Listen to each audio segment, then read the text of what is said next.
Welcome once again, and thank you for joining us for this webinar. My name is Omondi Jack, and I am the co-champion for the Business Entrepreneurship and Private Sector Engagement Community of Practice. I'm together with my colleagues, Lara and Yuvodi, and I am based in Nairobi. Our topic for today is exploring entrepreneurship and youth development, product and service fair, which will be discussed shortly by our amazing speakers. Now, a little housekeeping before we get started. Next slide. To keep the quality of sound functional during the session, please mute yourself when you are not sharing. And also, please, we request you to turn off your videos. If you have any questions or comments at any time, please type them into the chat box and we will respond to them. We'll also bring them up during the question and answer session. I'm also bringing to your attention that this meeting is recorded. Therefore, you will find the recording and the slides later at the youthpower.org website. If you have or experience any technical issues, please contact Catherine in private message or at the email shown on the screen. Next slide. Let me briefly share with you our agenda for today, which will last for approximately 1 hour. Our first item is on welcome and introduction, and I'm requesting you, our audience, to please type in the chat your name, your organization, and your location. After that, we will go through the overview of our community of practice, and then shortly we will share with you an overview of the topic as well as our amazing speakers. Then we will have the presentation on the topic by our amazing speakers. Then we will head into the breakout session. After that, we will have a question and answer session. And finally, we'll come to the end of our event. Next slide. Before I proceed with the overview of our community of practice, let me welcome my colleagues, Lara, Yuvodi, and also Catherine and Stephanie from Making Sense International to briefly introduce themselves by stating their names and their roles. Welcome, Lara. Thank you, Jack. Hi, I'm the co-champion of the community of practice, and it's a pleasure to be here today. Thanks, everybody. Good morning, everyone. My name is Yuvodi, and I'm also a co-champion for the BEPSE community of practice. Welcome. Stephanie, if you can. Hi, everyone. My name is Stephanie Schmidt. I work with the Youth Power 2 Learning and Evaluation Contract. Great to see everyone here today. And Catherine will be handling our tech issues. Please introduce yourself. Hi, my name is Catherine Duden. I also support the wonderful business entrepreneurship and private sector engagement community of practice. And if you have any technical difficulties today, please feel free to message me in the chat or email me, and I'll be sure to try and help as best I can. But enjoy the webinar. Thanks, Jack. Thank you so much, the team, for the introduction. Next slide. Now, before I proceed, now a little bit of our community of practice. The Business Entrepreneurship and Private Sector Engagement Community of Practice, usually abbreviated as BEPSE, focuses on how donors, governments, and financial entities support young entrepreneurs and how those young entrepreneurs can work with the private sector leaders. We have held various impactful thematic knowledge sharing webinars and virtual coffee chat, which you can find their recordings and slides in the Youth Power.org website. You can also join our communities of practice using the link that will be provided on the chat. At this moment, I'm going to introduce my colleague, Lara, to introduce the topic and also our amazing speakers. Welcome, Lara. Thank you, Jack. It's great to be here. So if we want to switch the slide to the speaker bios, I think Jack already explained, this is how you can join the community, going to this link and to the website. Great. So first up today, we have Adrien Bouillot. Adrien studied at Sciences Po in Paris and the University of Toronto, and he worked as a consultant in charge of change management and trends analytics for top French companies. And then he is now the founder of Chalkboard Education. And I'm going to let him tell you about it. I think I'm going to give a word on each of the three speakers so that we can go pretty fluidly through the presentations afterwards. Our second speaker is going to be Sanjay Tiwari. Sanjay is of Indian Dutch descent, so he's lived all over the world, England, Suriname, the Netherlands, Singapore, Malaysia, and the US. He has founded an amazing company called 21cc Education that specializes in skills for trades or blue-collar workers around his personal expertise, which is transport and logistics. So he's going to tell you a bit more about that. And as you know, for each of the products, we will break out into groups and you will get to see a demo. And last, we have with us, I'm so proud and happy to welcome Susanna Wupong Calvert. Susanna works with the Foundation for Family and Community Healing and has developed an online training product that focuses on mental health for youth.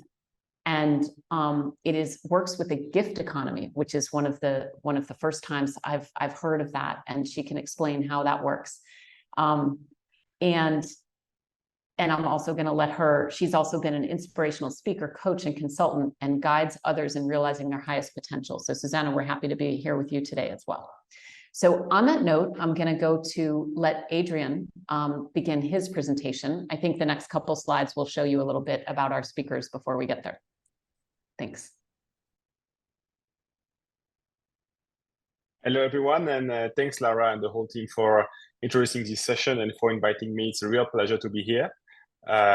Thank you. I will present to you Chalkboard Education, which is a company I founded in 2015 now, back in Ghana. So yeah, that's it. That's the slide. Chalkboard Education, in a few words, is a learning management system. So it's a tool that is used by organizations to train people and train students. But ours is special because it works in regions where this kind of software typically don't work. So I think we can go to the next slide, please. So the idea is that this kind of software, you may know Moodle, you may know Saka, you may know, for example, also MOOCs platform like edX. This kind of platform don't work very well in rural areas where people don't have internet connections or where people don't know how to use their phone very well. So we are talking about, for example, older people, farmers, people that are always on the road and don't have time to spend time behind a computer to train themselves. These people don't have a tool to be trained. So we developed this learning management software to allow organizations such as NGOs or even communities of practices to train and to upskill remotely all sorts of beneficiaries. So we can go to the next slide. And the way it works is very simple. An organization could create or import engaging training content and quizzes. So this can be training content on anything. It could be, for example, training content on best practices for certain jobs or for certain skills, but also language classes, we have anti-nepotism, we have anti-harassment policies, training, etc. So this training is created online and then distributed directly to anyone you like via SMS. So people receive an SMS on their phone and they click on the phone and they get access to the content. That's it. They don't have anything to do. They don't have to have a password. They don't have to have a Google account. And I'm sure we all know people who are not very familiar with their phone. This way they can access to training content very easily without having to worry about anything. And once this is done, the organization that has created the content can easily measure the progress of all of their trainees and then obviously export this data and use it for all sorts of reporting and impact measurement. So that's the solution that we are selling. We can go to the next slide, please. I think the best way to show you what kind of things we can do with a solution like this is to give you some examples. I'm not going to go into a lot of details, but just to give you an idea of the range of programs that have been using our software. So typically in Ghana, we have Jackson College of Education, which is based in Kumasi, which is a primary school teacher training institution. And so what happens is they have teachers in training everywhere in the country, and they used to have these teachers go on campus for multiple weeks, sometimes months in a row, to be trained and then go back to the classes. So the kids during this time did not have class because their teachers were not around. So we replaced that with putting all the content on the phones of the teachers, which reduced drastically the amount of time they had to spend on campus. This way, we have teachers in training and teachers freshly graduated that can spend more time with the kids and less time in class, thanks to Chalkboard Education. The next slide will show you, I don't remember, yes, Opportunity to Finance is another example. It's interesting because it's also a teacher training program. So this is an organization that is very interesting because they are training teachers and school managers, directors, working in what we call low-cost charter schools across the world. And so they have a program named EduQuality, which aims at increasing the quality of the education and the training that is provided in these schools. And they distribute this program using Chalkboard. And so they use it in both ways because they can train teachers and train directors on the phone remotely, but also, and obviously very importantly, get all this data essentially to measure their impact and prove the system and prove the model to their funders. And the last slide is about the International Cocoa Initiative, which is another very interesting example. This is an organization that is funded by the cocoa producing companies. And so what it aims at is at preventing child labor and fostering child safeguarding in cocoa producing communities. So they are using this app to train their staff or to train their partners and to train some community leaders on these highly important topics to make sure that children living and going to school in the cocoa producing regions, in specifically Ivory Coast and Ghana, are more safe and more secure. So these are a few examples of what we can do. It's a very wide range. So you can check out our website if you want to have more information. And of course, I'll be here during the upcoming broadcast session as well. Thank you very much. Thank you so much, Adrian. That was great. And in a few moments, you all can go into a room and see a demo of Adrian's product if you would like to. So now, thank you, Sanjay, for being with us today. I'm going to invite you to give us an overview of 21CC. Thank you, Lara, and thank you, Adrian, as well, for an excellent presentation. We are focused as a company on skilling blue-collar workers or people from trades, as Lara said. Next slide, please. And our focus is very much on, helping companies across the globe onboard employees, upskill employees, and create career paths for them. And as you'll see in a few minutes, we've done this across the globe in a variety of different projects. But let me show you how we do that, actually, what kind of a learning platform we have. Next slide, please. So we have created what is a very visual way for people to learn. If you look at the slide on the left, or the scene on the left, you see a very visual learning environment, which we call a fantasy map, and people can literally tap on it in a tactile manner, and the learning that's relevant to that context pops up. And that fantasy map can be anything. It can be a farm, it can be a factory, warehouse, etc. The employers get very detailed information on what people are learning, but people themselves get information on the skills that they're acquiring. And in some cases, we also do in-person training for people. So this, in a nutshell, is our suite of services. If you go to the next slide, please. Thanks. We did a project just now just completed this a few months ago in Lagos, Nigeria, and it's actually, our platform is being used to train delivery drivers across Lagos, and we created all the content for them. The voiceovers were recorded in Nigeria. The illustrations were done by African artists, and it was integrated in Mumbai, shipped back. And people were taught things on digital literacy, financial literacy, customer service, etc. And I'll share that with you if you happen to join the breakout session and show that in detail. Next slide, please. We've done some projects in the Netherlands on teaching people about sustainability and the green transition. So our platform is being used to train people in the Netherlands on calculating carbon emissions. Next slide, please. We've done projects in India with an NGO on bringing women into the workforce, into the formal workforce, and teaching them about logistics.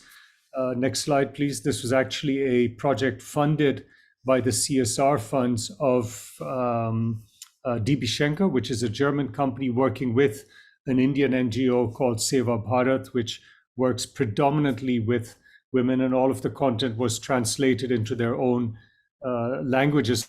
So that language interface, none of that's actually a barrier for them. Next slide, please. We're very excited about skill development, and we operate by now in a number of different countries because the opportunity for skilling people in Africa, in ASEAN, in India, Europe, the United States is huge. Europe is in fact undergoing a major skilling operation to get people prepared for what they call the green transition. The United States has a huge requirement. So we really see this as a very global challenge. If you could go to the next slide, please.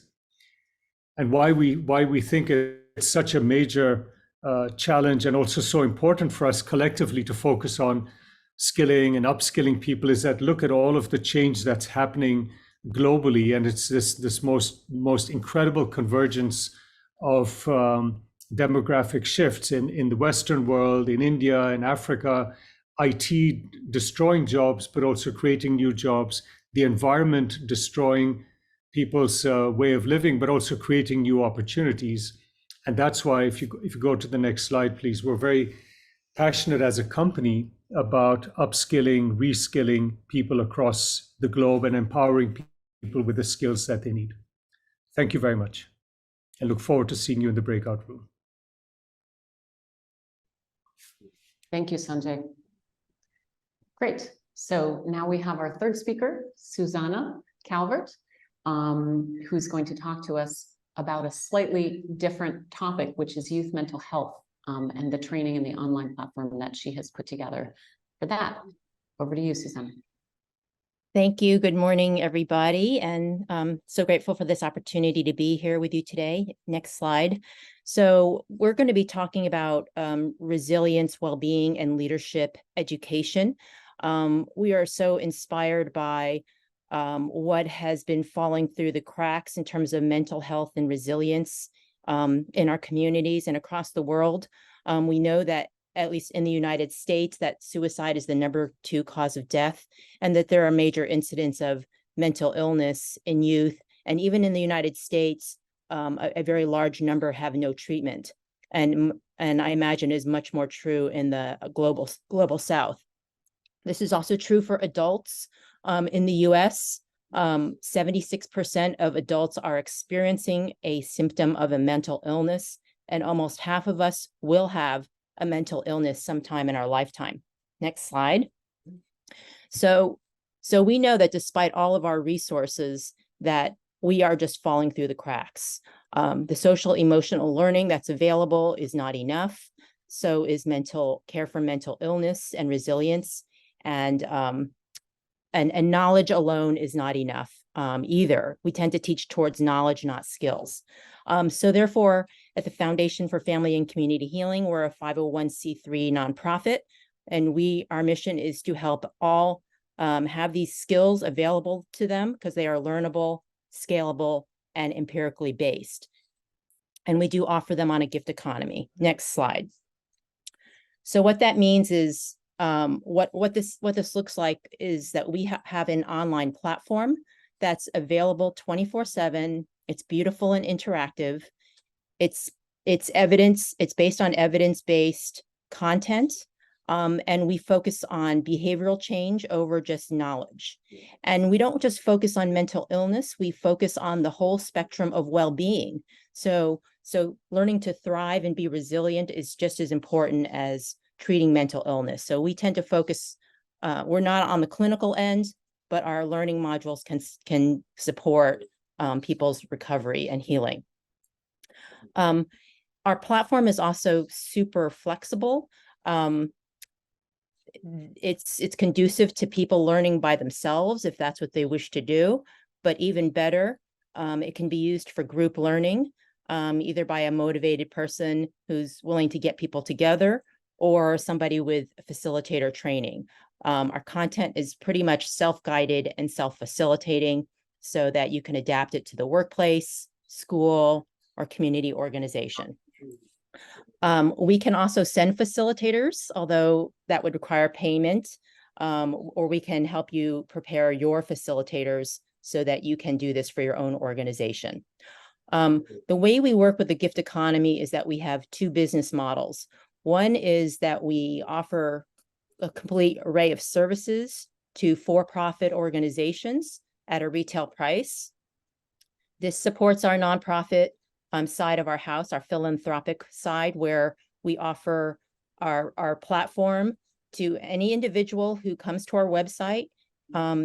It's offered on a pay-as-you-are-able basis. And if you can't afford anything, put in zero. You're welcome to participate. We also really love to form partnerships with other nonprofits and government agencies. And it's the same model. We work with them to say, what can you afford to pay? And we work something out, and even if that's zero. So our highest, one of our highest values is access. Next slide.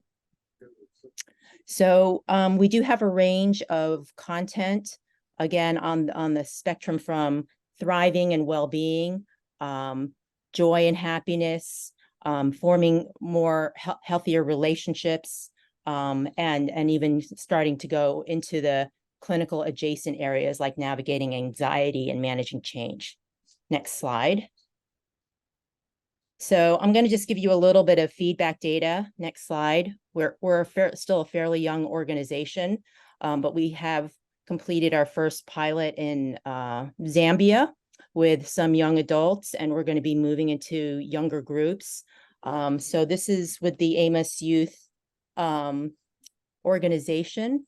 They had 18 youth get trained to develop their resilience and then become facilitators themselves. And 90% said it was helpful or very helpful, and 100% applied what they learned at least sometimes. And we had some wonderful comments from them. Next slide. We've also gotten some youth feedback from our community. There was a program for urban youth in the city of Richmond, where the organization is. 97% felt it was helpful, and 80% would recommend it to others. And these were youth, I think, ages up until 18, 13 through 18. And so I felt really proud of that urban youth felt that this was really useful. Also, some really great comments. We've had similar feedback from adults as well, where 92% agreed or strongly agreed that it was extremely helpful or extremely helpful or relevant. So we really invite those of you as individuals or organizations, whether you're for-profit or nonprofit, government NGO, we would love to work with you to see how we can make this skill development available to the whole world. Next slide, and here's my contact information. Love to see you in the Q&A session, or you can contact me directly. Thank you so much. Thank you, Susanna. So now my colleague Ovodi is going to explain the breakout room process. Go ahead, Ovodi. Hi, everyone. I think I'm on. So we'll be joining the breakout sessions right now, and you can select one room to join and continue the conversation with the speakers and ask any questions and share your own experience as well.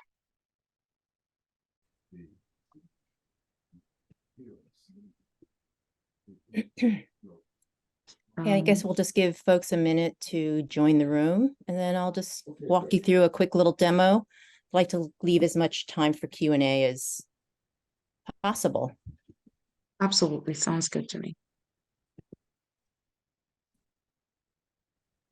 Yeah. Okay. So hi, everybody. Thanks for joining me in this room. I'll just spend a few minutes giving you an overview and leave time for Q&A, or feel free to interrupt. So first I wanted to start with what you'll find if you go to our website. It's healingedu.org or familyandcommunityhealing.org. But this is where you would access our learning modules. And we have a growing number of modules available. We keep adding to the platform. Again, the content ranges all the way across from thriving and well-being, all the way up to and adjacent to sort of clinical mental illness. This relationship well-being module is about knowing yourself, managing yourself, and managing your relationships. And not only is it for our well-being and our ability to thrive, this is really also the essence of leadership development. And the content came directly out of my work doing leadership development in the university. You can see we have content about race and racism, our relationship with earth and nature, navigating anxiety, hearing for healing, because so much of conflict, in my view, is caused by our lack of ability to listen. Happiness, forgiveness is our newest module, embracing change, wellness, and joy. So you could just enroll in one of these modules. You just create an account. And again, it'll put up a suggested tuition, and feel free to put whatever amount in that you'd like. If you can afford it, we appreciate you paying full tuition, because that supports our ability to provide this to those who can't afford it.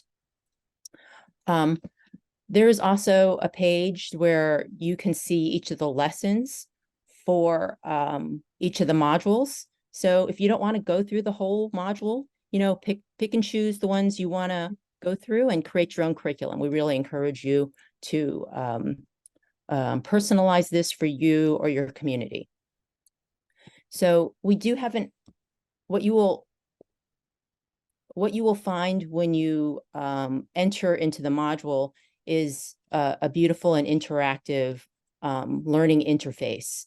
It is based on best practices for online pedagogy, and we use the science of well-being as the tone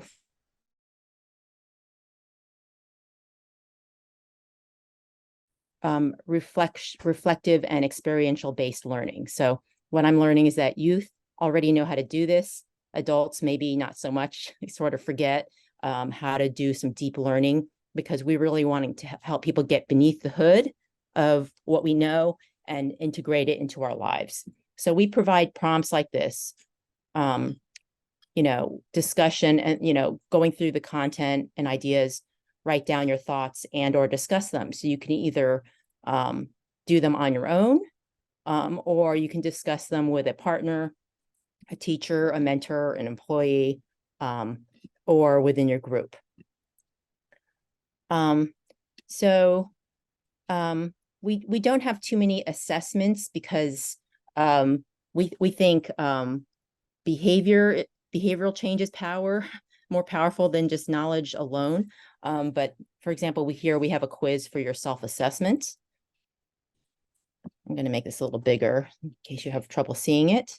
And you can see that our content is interactive. The learner clicks through this. And I would just add that the platform is conducive for a laptop, tablet, or a smartphone. Here's some more clickable content that you click through. We have videos embedded. And again, little quizzes really for reinforcing knowledge as opposed to content regurgitation.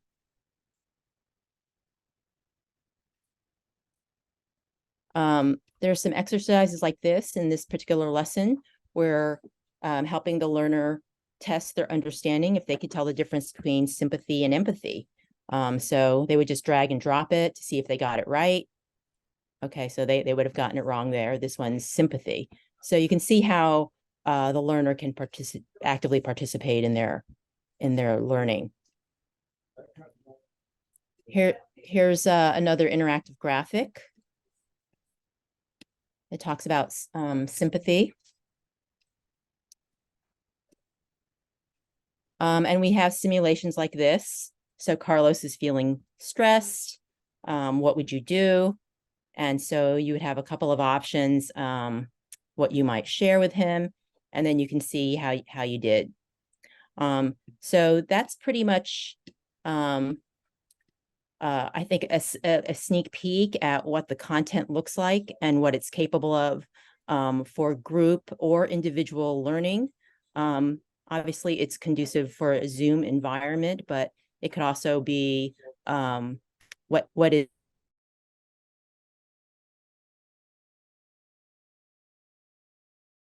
and they just come together for a debrief together, since that time together and shared learning is so precious.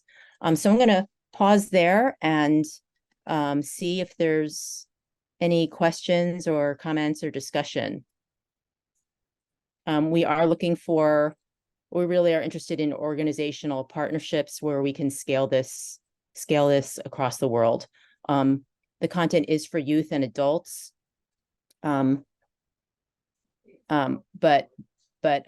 So most appropriate for high school and up, although our relationship well-being for youth is aimed at 13 to 18-year-olds.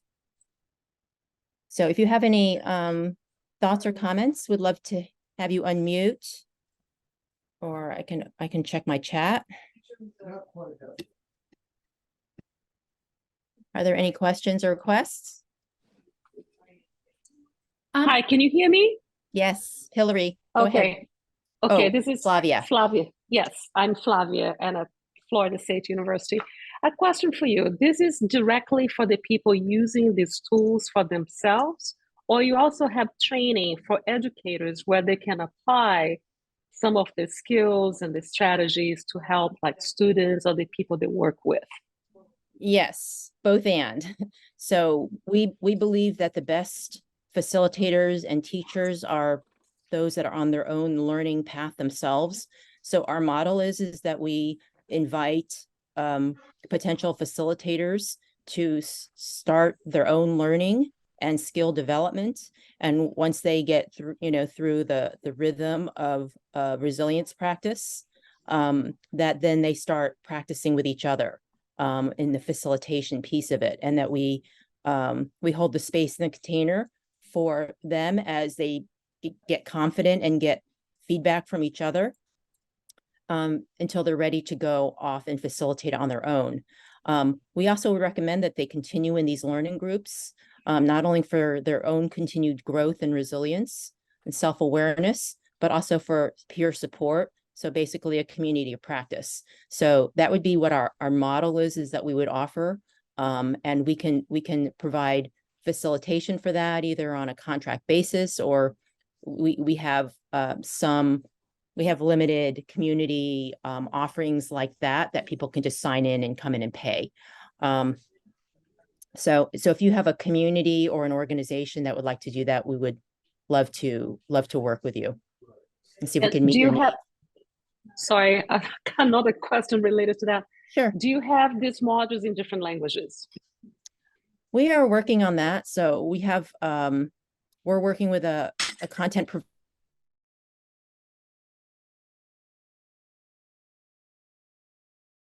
English, and that's in development now. And I think the next step would be to go back and put the original into Spanish too. We do not have translators. So if, on staff, so to the degree that somebody might be willing to help us out, we could use volunteers in that area. We do have a volunteer who's translating navigating anxiety for us in Arabic. But yes, my hope, my vision is that one day we will have many languages, and that we'll also have regionally relevant content.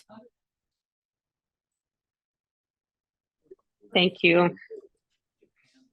Hillary, did you have a question? Yeah, thanks, Susanna. I was curious, kind of what has been your experience of how this has been implemented in the different settings that you kind of have listed? You have it as individual, family, community, kind of schools and workplace. And what have been some of the variations that you've seen when it's used in the workplace? It gets used this way, or this is really effective versus, you know, kind of a family-based use of the modules. We've had limited practice in the for-profit workplace, although we know that it is a big issue. We're looking for the right partner who understands that the well-being of their employees, it affects their bottom line in a positive way. We've had most experience in nonprofits where they made it a resource available to people, or use it in a one-on-one setting, or they use it in a program. So the Mayor's Youth Academy, for example, there was structure around that. The youth came in for a summer program, and they were pretty much asked to do it on their own, which I thought was ambitious, but they were, you know, followed up with. We have a program, a pilot going on in a high school, where a teacher is just giving a lesson to their students, you know, each week, and then doing the debrief with them afterwards. And so there's accountability there, which I think is really beautiful. And we'll have data on that soon. There's also, you know, just like workforce organizational training programs where you say, here's a training, come join us. And that generally, unless there's a really good relationship in the team, probably is best to have an outside facilitator. And so we're starting up a volunteer facilitator program so that we can send volunteers into organizations if they don't have the staff capacity or the money, or they just need somebody outside. So I think, you know, it's each situation is different, and we'd be happy to meet with you to see what might work best for your community.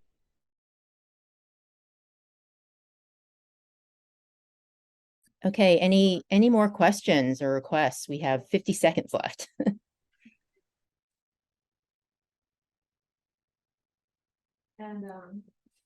Okay, well, I would love for you to take a look at our platform and try on a module or two and work on your own resilience and well-being and leadership skills. And to please let me know if you know of any organization or individual who might be interested in bringing this to their community. Thank you so much for dropping into this chat room and this program, and I hope to hear from you.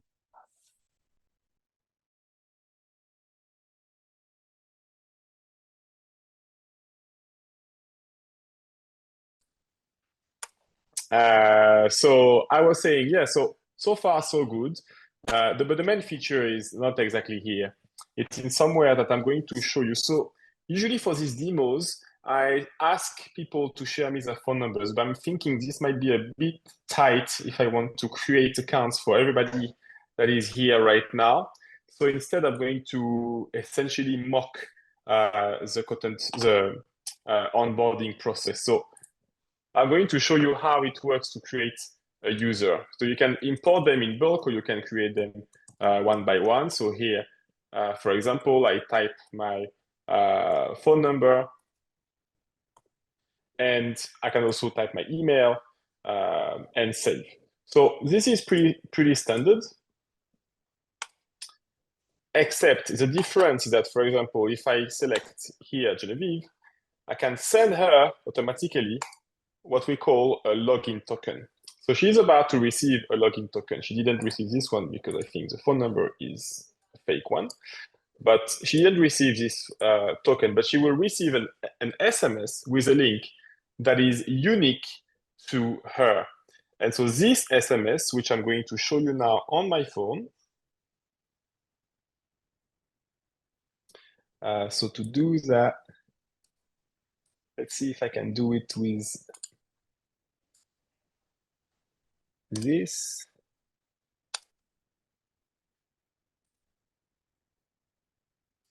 No, I don't think I can do it this way. So instead, if you look at me, literally myself, I will show you on my camera right now, this SMS here, you may not be able to read, the quality may be too low, but this SMS is saying, click on this link to access your training content. So if you click on the link, automatically you get on this page, which is a login page, where you can access any content you like. So I'm going to show you now. I'm going to go back on my computer to show you now how this content looks like.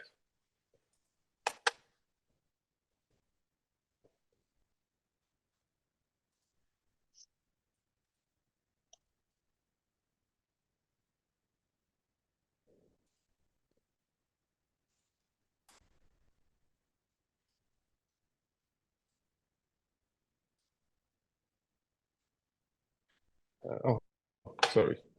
Need to share my screen again.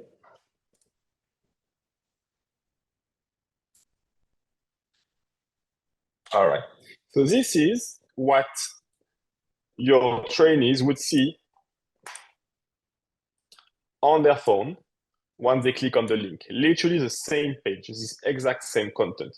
They will give their consent, which is a standard GDPR process to make sure that they have they're aware that we are collecting some data on their training progress, and then they will download the content. So this is only something that they do for the first login. So here there is about 20 megabytes to download. This might take a little bit long because I am currently on a shared Wi-Fi. Leon, just want to let you know we have 2 minutes. I think you see the notice. Yeah, you probably want to finish with a minute and give, I don't know, it's up to you. Yeah. So it's a bit too tight, so I'm going to show you on my phone right here. This is the kind of content that you get on the phone. And once the content is downloaded on the phone, it is entirely available offline. So this includes all the images, all the quizzes, all the surveys, any content that you have on this platform is available offline to all the trainees. The trainees can go through it, and then the last part of the demo usually goes back to the dashboard where I'm showing you that you can check that Genevieve has indeed read the water, sanitation, and hygiene page, which you see here, her progress is here. And you can, of course, export this data in bulk or individually at any point. So that's a very, very short demo of the process. I don't know if you have any question. We have very, very few time, but we have one more person. I'm all ears. And also T. Politowski or Robert Mungo, if you want to introduce yourself. Everybody else introduce themselves. So just inviting you to, if you would like. Because then, Adrian, you can get questions in the main session too, but also put your questions. Okay. Yeah. I'm okay, Robert I see. Hango from Malawi. I'm the founder and executive director of Mtuli Foundation. It's an organization that works with the youths. Welcome, Robert. Thank you.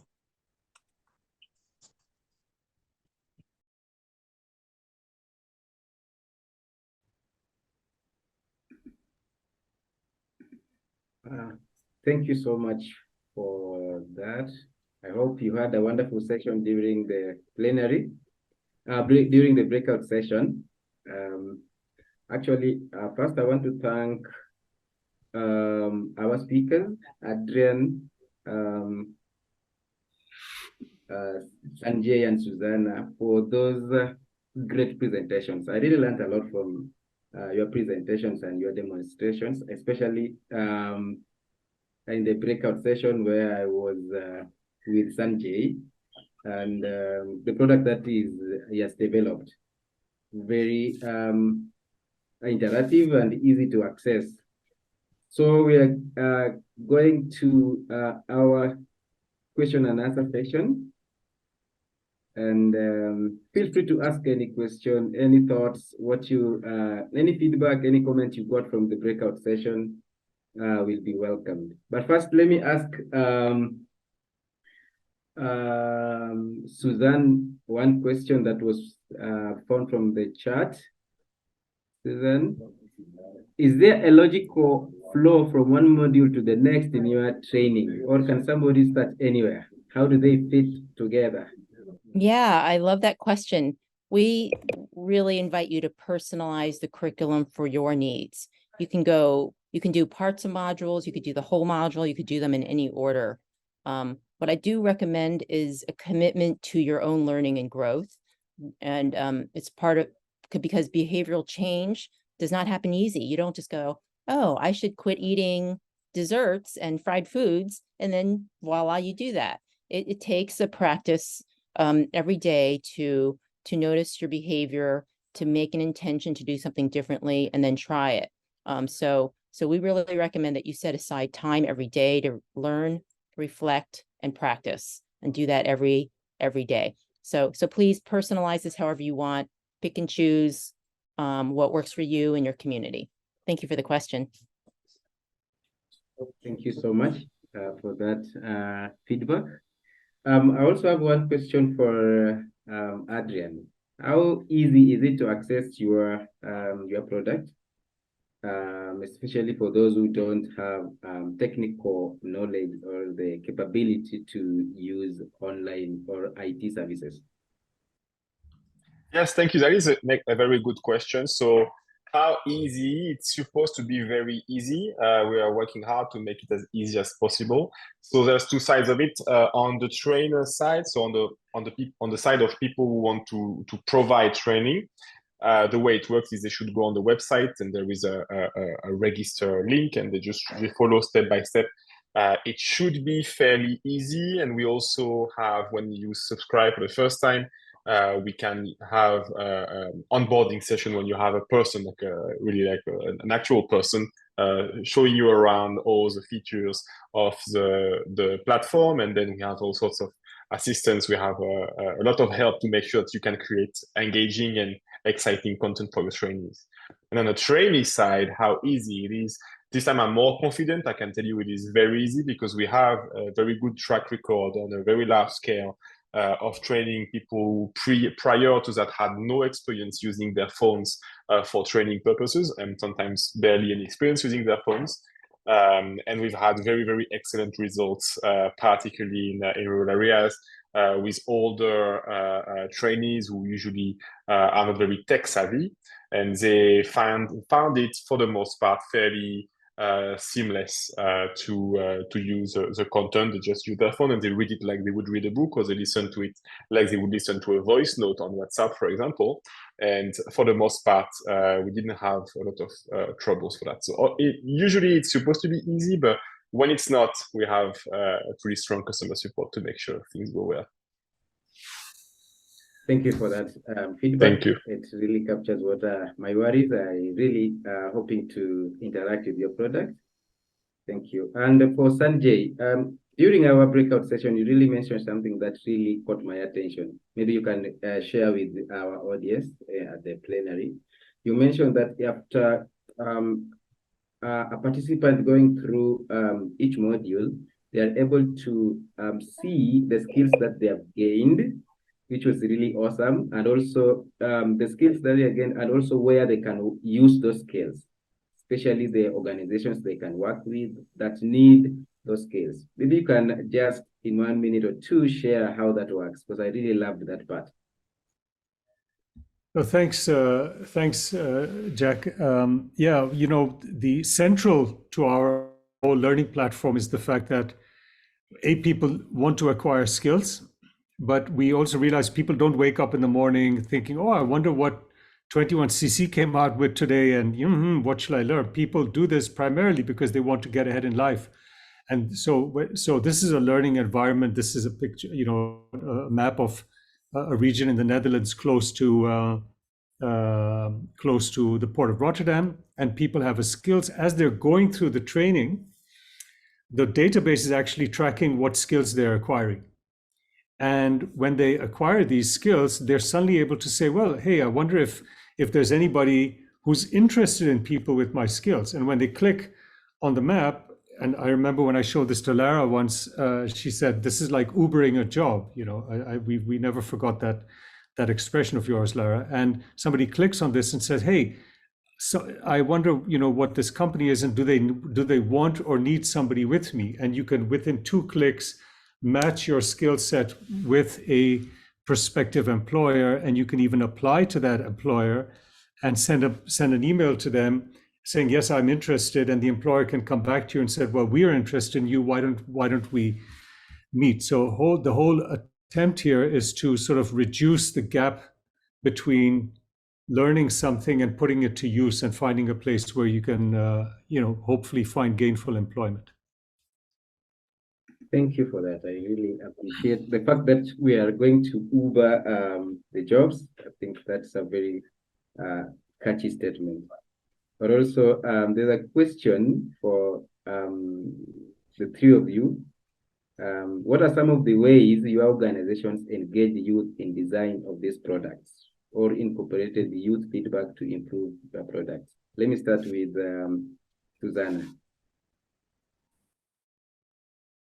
Hey, that's a great question. So when we first developed, our first module, which is relationship well-being, which, by the way, I failed to mention in the main session that it's about knowing yourself, and managing others, which is such an important life skill and really the foundations of leadership. The content was really developed in my work doing leadership development in the university. So when we developed the youth version of that module, because we also have the adult and an intergenerational, we invited 24 or so youth to go through the module for us and give us feedback. So that's where some of our data comes from, and we made adjustments based on that. And we also employed youth education experts and psychologists. So we feel really good about our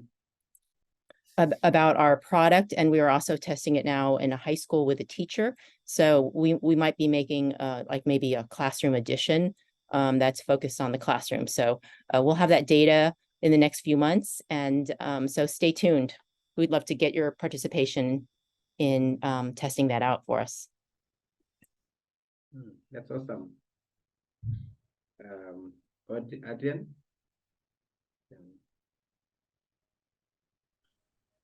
Yes, it is a very important question on our side. So there's 2 kinds. There's the software and the training content. We don't usually provide the training content, so it's always a bit of a work we do in collaboration with people who provide the training content. But what we've seen, in the most part, we have features which allow to collect data from the trainees, and so these are called surveys, and of course sort of like satisfaction surveys, feedback forms, to try and create some interactivity and make sure that we can spot when we can improve the training content and when we can fill the gaps in the training as fast as possible. So we try and leverage that as much as possible, but because we are, before everything, a software provider, we are completely dependent on what our customers are willing to do and what our customers are willing to implement to make sure that the feedback loop is going on. So what we do is to provide them with best practices, to push as much as possible the idea that we need to collect the feedback, particularly from the youth, because we need to know what skills they should learn and what training we should develop next to also should develop them. But yeah, because we are well implemented at a large scale in regions where other providers are not implemented, this gives us a pretty pivotal role in this collection. But of course, we need to advocate for the need to get this feedback to our customers, which is not always easy.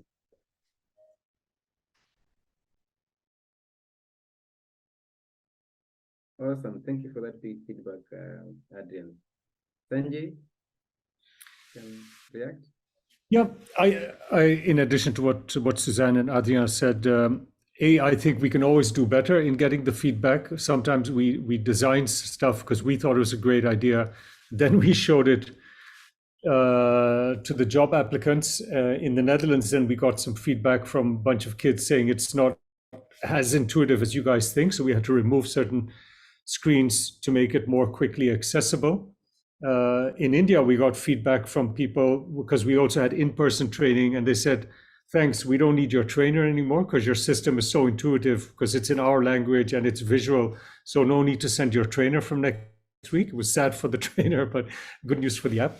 And in Lagos, actually, the whole introduction is just underway. So we're very, very interested to see what that data is going to throw up in the coming days and weeks as to what these young men and women in Lagos actually say and how intuitive they find it. And, does the accent, the voiceover, the illustrations, does all of that resonate with them? And do they find the learning as valuable as a whole bunch of adults think it ought to be for them? I did, when I was in Lagos last year, show the application to a bunch of the young delivery drivers, and they responded very intuitively to it.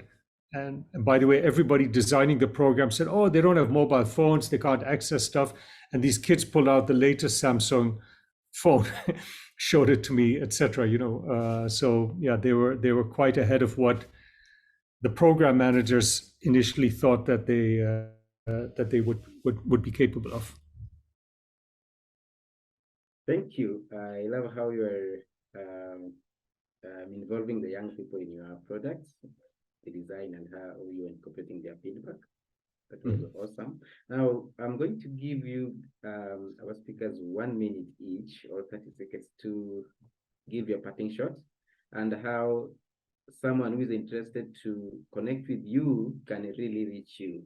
So I'll start with Susan. And Susan, I had one question. How safe, as you also give your parting shot, how safe is your online networking spaces compared to the conventional physical meeting spaces or safe spaces? Yeah. Give us your parting shot. Yeah, thank you for the question. We do not have sort of a chat platform. It's all unidirectional. If a community wants to create their own space, then we encourage them to do that. We were concerned about the security, so we have not yet done that.